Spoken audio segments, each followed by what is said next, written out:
সুপ্রিয় অনার্স তৃতীয় বর্ষের ছাত্রছাত্রীবৃন্দ, আশা করি ভালো আছো। এই তো আমাদের ঈদুল আজহা চলে গেল।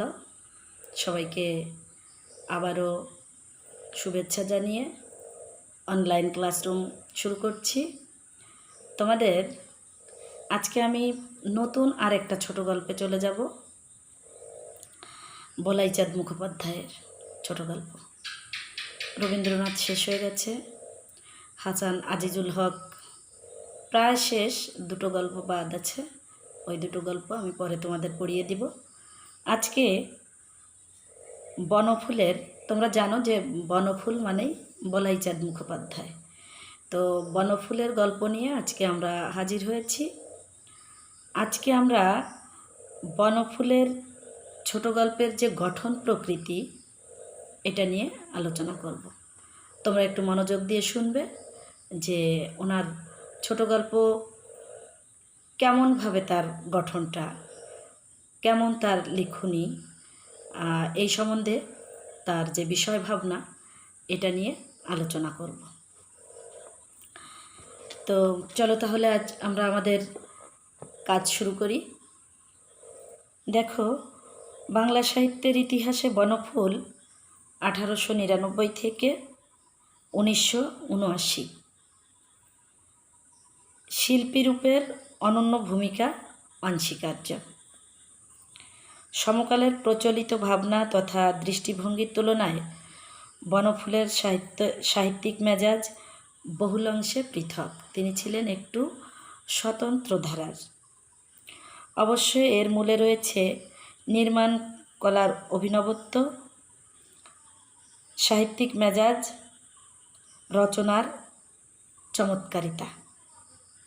বলা বাহুল্য, বনফুল রচনার বৈশিষ্ট্য হিসাবে তার কলাকীর্তির বিস্ময়করতার প্রসঙ্গই সর্বদা বিবেচিত। শিল্পীর বিপুল রচনা সম্ভারের মধ্যে ভাবনার গভীরতার পাশাপাশি রূপদক্ষতাই বিশেষভাবে অনুভূত। দেখো, একটু শক্ত বাংলায় বলছি, সাহিত্যিক বাংলা, যেটা একেবারে হুবহু প্রচলিত ভাষা না বলে একটু সাহিত্যিক ভাষাটা ব্যবহার করলে আমাদের কিন্তু নম্বরটা উঠে আসবে। এই জন্যই তোমাদের সাথে এভাবে বলা। সে প্রত্যয়নিষ্ঠা যে অন্তরঙ্গ জীবন ভাবনা ছিল, তার আত্মার সম্পদ, তার থেকেই উৎসারিত হয়েছে তার সকল সৃষ্টি। জীবনের প্রত্যক্ষ দিকটি তার সৃজনভূমির উপাদান হলেও তাকে প্রাণের গভীরে আরোহণ করে তাই মন্থিত নির্যাসটুকু মাত্র ব্যক্ত করেছেন শিল্পী অপূর্ব সংহত রূপায়ণে। বনফুলের গল্পে তাই জীবন যেন নৈর্ব্যক্তিকতার ব্যঞ্জনায় আবিষ্ট হয়ে এক অভিনব স্বাদের সঞ্চার করেছে। বনফুল, তিনি আমাদের যে এই অনার্স তৃতীয় বর্ষের জন্য যে গল্পগুলো নির্বাচিত, সেই গল্পগুলো আমি একটু তোমাদের বলি। মানুষের মন, মানুষ, নিমগাছ, তাজমহল, গণেশ জননী, অর্জুন মণ্ডল, বধূনি, পাঠকের মৃত্যু, এই কয়টা তোমাদের পাঠ্যে অন্তর্ভুক্ত, সিলেবাসভুক্ত। এই কয়েকটা গল্প পড়লেই বনফুলের পুরোটাই পড়া হবে। তো খুব বেশি গল্প নেই, আমরা যদি এক একদিন এক একটা গল্প আলোচনা করি তাহলেও বেশি দিন লাগবে না। খেয়াল করো, বনফুলের সাহিত্যকীর্তিতে ছোট গল্পই সর্বোৎকৃষ্ট রচনা। যে কালে বাংলা সাহিত্যের পুরো প্রচলিত মূল্যবোধ থেকে এক পৃথক পথের অভিমুখী হয়েছে, বনফুল সেই কালে আরও এক ভিন্ন ধারার সাহিত্য সৃষ্টিতে প্রয়াসী হয়েছিলেন। বস্তুত বনফুলের রচনায় অভিনব ভাব ও শৈলী বাংলা ছোট গল্প সাহিত্যকে এক স্বাতন্ত্র সমৃদ্ধি দান করেছে। রচনা পরিকল্পনায় স্বাতন্ত্র্য ছাড়াও গল্প বিষয়ে জীবনের বিচিত্র পরিচয় অন্বেষণ তার গল্প চরিত্রে নতুন তাৎপর্য সঞ্চার করেছে। উপরন্তু একই সাথে শিল্পীর সর্বব্যাপী কৌতূহল গল্পবাণীতে করেছে অনন্য বিস্তার সাধন। সামগ্রিকভাবে বনফুলের গল্প কারিগরি কৌশলে, সমকালীন সাহিত্য প্রবাহে, জীবনের বিশাল পরিধি থেকে এক একটি বিশেষ ঘটনা, অনুভব ও মুহূর্তকে তিনি সীমায়িত পরিসরে অখণ্ড সমাজের ব্যঞ্জনাবহ করে তুলেছেন। আমরা আবারও একটু স্মরণ করিয়ে দিই যে ছোট গল্প মানেই মানুষের জীবনের খণ্ড অংশকে লেখক যখন রস নিবিড় করে ফুটিয়ে তোলেন তখনই সেটা ছোট গল্প হয়ে যায়। এটা একেবারে জীবন থেকে শুরু থেকে শেষ পর্যন্ত আকার দেওয়ার কোনো প্রয়োজন নেই। এই জীবন চলার ক্ষেত্রে কোনো একটা বিশেষ মুহূর্তকে তিনি ফুটিয়ে তোলেন খুব স্বল্প পরিসরে, এটাই হচ্ছে ছোট গল্প। তাই এখানে এভাবেই শিল্পী পরিব্যক্ত করেছেন। যা কিছু ছোট গল্পের স্বভাব ধর্ম তাকে বনফুল আয়ত্ত করেছিলেন সর্বত্র সম্পূর্ণ নিজের মতো করে, গল্প করার ধাপে ধাপে, ছড়ানোভাবে নয়, এলোমেলোভাবে নয়। জীবনের অন্তর্গূঢ় সত্য প্রীতিটুকু বনফুলের গল্পে উন্মোচিত হয়েছে মননশীল, তীক্ষ্ণ, ইঙ্গিতময়, সংক্ষিপ্ত, চমকপ্রদ সংহতির গুণে। এখানে দেখো কতগুলো শক্ত শব্দ, যে মননশীল, তীক্ষ্ণ, ইঙ্গিতময়, সংক্ষিপ্তের, চমকপ্রদ, সংহতির গুণে। তার কোনো কোনো গল্প একটি দুটি পৃষ্ঠা পরিসরে গড়া। আর খেয়াল করা, একেবারে বনফুলের গল্পগুলো মনে হয় যে 10 মিনিট, 12 মিনিট বা 15 মিনিট এতখানুক সময়ও লাগে না, মাত্র 1, 1.5, 2 পৃষ্ঠার ভিতর সীমাবদ্ধ। সে কথাই বলা হয়েছে যে এই গল্পগুলো যেন শিল্পী চেতনার এক আশ্চর্য অনুভব, জীবনের অবক্ষয়ী মূল্যবোধের প্রতিচ্ছবি যেন অস্পষ্টে সংকেতিত হয়েছে গল্পগুলোর ভাব তাৎপর্যে। সর্বোপরি চলমান জীবনধারার সহজ সহচর শিল্পী মনের অনুসন্ধিৎসা যেন গল্প রূপায়ণে নিত্য নবপরীক্ষায় নিয়োজিত। উদ্ভাবনী কল্পনার অফুরান শক্তিতে যেন জীবনের ব্যাখ্যা বহু বিচিত্র রূপে গল্প শরীরে উপস্থাপিত। সবটা মিলিয়ে বিষয়বস্তুর সাথে সাথে অঙ্গ গঠনের চমৎকারিত্বেও বনফুলের ছোট গল্পের আবেদন অনেকটাই দ্বিতীয় রহিত। দ্রুত সূচনা ও অকস্মাৎ সমাপ্তির সংক্ষিপ্তি পরিসরে গূঢ় জীবনপ্রীতির অবতারণা করার প্রাথমিক দায়িত্ব স্বীকার করেও বনফুল ছোট গল্পকে উত্তীর্ণ করেছেন এমন এক মাত্রায় যেখানে জীবনের অনিবার্য অভিমতগুলো হয়ে ওঠে মর্মভেদী। বিজ্ঞানের সত্য আবিষ্কারের মতোই যেন গল্পের জীবনবাণী নিশ্চিত মুহূর্ত হয়ে উঠেছে শিল্পীর সৃজন কৌশলে। জীবনের অন্তরালবর্তী রহস্যরূপের প্রচ্ছন্ন দিকগুলো প্রকট করে তোলার এই প্রবণতাকে রবীন্দ্রনাথ চিহ্নিত করেছেন বিজ্ঞানী মেজাজের বিশিষ্টতা বলে। জগতের আনাচে কানাচে, আড়ালে আবডালে ধূলি ধূসর হয়ে আছে যারা তুচ্ছতার মূল্যেই মূল্যবান করে দেখবার কাজে কোমর বেঁধে বেরিয়েছে তোমাদের মতো বিজ্ঞানী মেজাজের সাহিত্যিক। বাস্তবিকভাবেই বনফুলের গল্প যেন বিজ্ঞানীর একটি পরীক্ষামূলক প্রযুক্তি বা এক্সপেরিমেন্ট।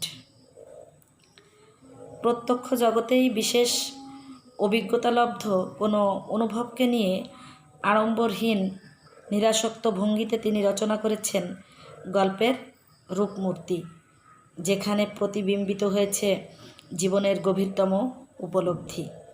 এছাড়াও প্রকৃত বিজ্ঞানীর মতোই তীক্ষ্ণ পর্যবেক্ষণ ক্ষমতার সাথে অন্তরঙ্গ নিরাসক্তিও ছিল বনফুলের সহজাত শিল্পী প্রকৃতি। প্রত্যক্ষ অভিজ্ঞতা উপকরণকে আহরণ করেও বিন্যাসের কৌশলে ব্যক্তিগত অনুভব প্রক্রিয়াকে তার মুখ হতে যেন ছেঁকে নিয়ে বনফুল সৃষ্টি করেছে তার গল্পের পরিকাঠামো। শিল্পীর এই রচনা বৈশিষ্ট্য প্রসঙ্গে সাহিত্যিক বন্ধু পরিমল গোস্বামীর মন্তব্য এরকম: তোমার কল্পনা বহু বিস্তারী, স্বর্গমর্ত পাতাল ঘুরে আসা তোমার পক্ষে এক নিঃশ্বাসের ব্যাপার। তুমি যা দেখছ, যা শুনেছ, তার সেখানেই চিত্রধর্মিতা আছে, তাকেই তুমি বেঁধে ফেলেছ গল্পের চেহারায়। যেন ফটোগ্রাফের প্লেটের উপর তড়িৎ গতিতে তার ছাপ পড়ে গেছে। বাক্যের বৃথা ব্যয় নেই, সহজ সরল ছবি। এই যে এক একজন বড় বড় মনীষী তার গল্পকে কিভাবে দেখেছেন সেটাই তোমাদের সামনে তুলে ধরছি।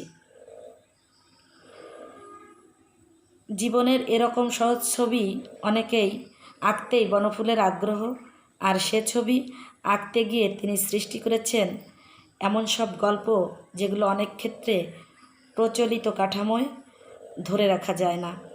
তার গল্প ফটোগ্রাফের প্লেটের মতোই নৈর্ব্যক্তিক, কিন্তু যান্ত্রিক নয় একেবারেই, বরং তার গল্পের তড়িৎ প্রভাদীপ্ত জীবন নিটল রূপ পেয়েছে, এবং সেই সাথে ব্যক্তিচিত্তের দোলাচলতার স্পর্শমুক্ত নিরাবেগ অটলতাও গল্পের সর্বাঙ্গে ভরাট করে দিয়েছে। অন্যপক্ষে বঙ্কিম শরৎচন্দ্রের মতো শিল্পীর প্রত্যক্ষ পরোক্ষ আত্মপ্রেক্ষাপনও নেই তার গল্পে। এই প্রসঙ্গে সাহিত্যিক সতীনাথ ভাদুড়ির উক্তি বিশেষভাবে উল্লেখযোগ্য। দেখো, শিল্পী বনফুল আবার হৃদয়হীন অন্য এক অর্থে। একেই আমি বলি বাইরে থেকে দেখা, দূরে থেকে দেখা, বস্তুলীন মন দিয়ে দেখা, চরিত্রের সঙ্গে মিশে গিয়ে দেখা নয়।